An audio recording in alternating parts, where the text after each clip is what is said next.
أعضاء هذه المنظمة المتطرفة الحركة الماسونية بالحركة اليهودية، وأعلنوا أن الماسونيين الليبراليين واليهود هم شيء واحد، وضعوا بينهما إشارة المساواة.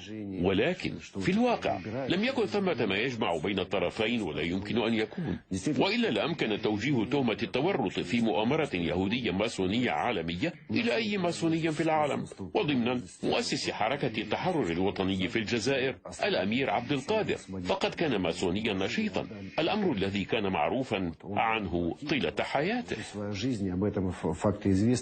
وهل ثمة وثائق تثبت ذلك؟ على أقل تقدير هناك وثائق وقوائم منشورة بهذا الخصوص، ومن المعروف أنه حاول إقامة علاقات مع الليبراليين الفرنسيين في باريس، وسعى كي يخففوا من وطأة النظام الاستعماري الفرنسي في الجزائر.